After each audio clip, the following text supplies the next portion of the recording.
ആഹാ, തിരിച്ചെത്തിയോ? ഇതാരാ വന്നിരിക്കുന്നേ നോക്കി. എന്തു പറ്റി? അവരിറക്കി വിട്ടോ? എന്തായിരുന്നു മോന്റെ ഒപ്പം പോകുമ്പോൾ അഹങ്കാരം? ഇപ്പൊ മനസ്സിലായില്ലേ നിങ്ങൾ ഒരു എടുക്കച്ചരക്കായി മാറിയെന്ന്? ഇനിയുള്ള കാലം ഇവിടത്തെ അടുക്കള പണി ചെയ്ത് ഇവിടെ ജീവിച്ച നിങ്ങൾക്ക് കൊള്ളാം. അല്ലെങ്കിൽ ഏതെങ്കിലും വൃദ്ധസദനത്തെ കൊണ്ടുപോയി ആക്കും.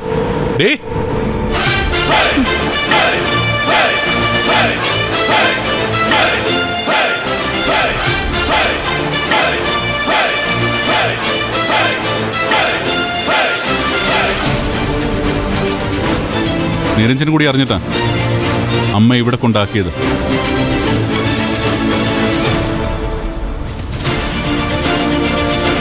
ആരും ഇറക്കി വിട്ടിട്ടോ എടുക്ക ചരക്കോ ആയിട്ടല്ല അമ്മ തിരികെ വന്നത്. ഈ വീട് അമ്മയ്ക്ക് അത്രയ്ക്ക് പ്രിയപ്പെട്ടതാ. എന്താ ഈ വീടിന് ഇത്ര പ്രത്യേകത?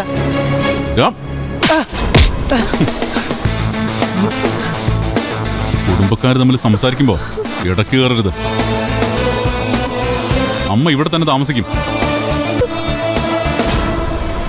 എന്തിന്റെങ്കിലും പേരിൽ അമ്മയുടെ കണ്ണൊന്ന് കലങ്ങി നിറഞ്ഞാ ഒരു വരകൂടി ഞാൻ വരും. നിരഞ്ജനല്ല ഞാൻ.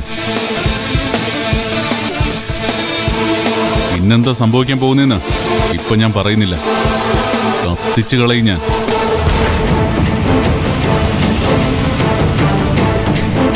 നീ സേലം സെൻട്രൽ ജയിലെന്ന് കേട്ടിട്ടുണ്ടോടാ?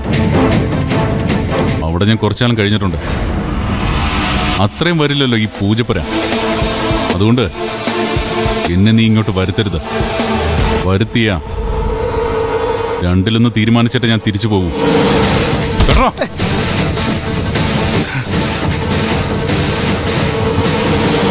അമ്മ ധൈര്യമായിട്ട് അകത്തേക്ക് വയ്ക്കാം. ഇവരൊന്നും ചെയ്യില്ല, പറയേയില്ല. അമ്മയുടെ മനസ്സ് വിഷമിച്ച ഒറ്റ കോള് ഞാൻ പറഞ്ഞിങ്ങി വരും. മോളെ പൊന്നോണി, ജീവിക്കണമെന്ന് ഒരു ആഗ്രഹവും ഇല്ലാത്തവനാ ഞാൻ. വെറുതെ എന്റെ കൈക്ക് പണിയുണ്ടാക്കരുത്. എന്താണ് മിഴിച്ചിരിക്കുന്നേ?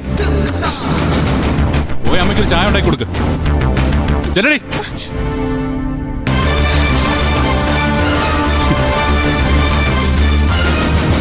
അമ്മ ചെല്ലാത്തേക്ക് ചെല്ലേ.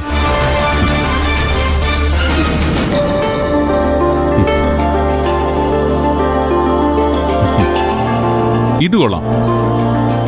ഇങ്ങനെ പെരുമാറാൻ പറയണോ അവളോട്? ഓട്ടടാ. പിന്നെ പറഞ്ഞേക്ക് ഓർമ്മയുണ്ടല്ലോ, വരുത്തിക്കരുത് തന്നെ.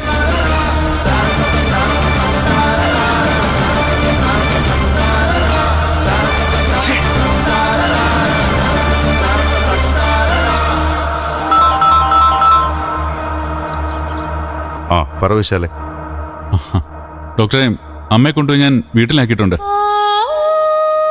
പക്ഷേ ആ താമസം അത്ര ശാശ്വതമാകുമെന്ന് തോന്നുന്നില്ല. എത്രയും പെട്ടെന്ന് ഒരു ഓൾട്ടർനേറ്റീവ് കണ്ടുപിടിക്കുന്നതാ നല്ലത്. അമ്മ അവിടെ നിർത്തിയാൽ ഇനിയും പ്രശ്നം ഉണ്ടാവും. അതെനിക്കറിയാം. അതുകൊണ്ട് ഞാൻ ചില തീരുമാനങ്ങൾ എടുത്തിട്ടുണ്ട്. എത്രയും പെട്ടെന്ന് ഒരു വാടക വീട് കണ്ടുപിടിക്കണം.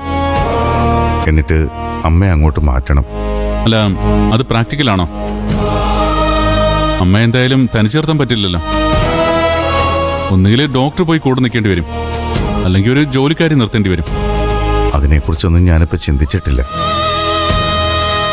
അമ്മയുടെ കൂടെ പോയി നിൽക്കല് അത് എത്രത്തോളം പ്രാക്ടിക്കലാണെന്ന് എനിക്കറിയില്ല.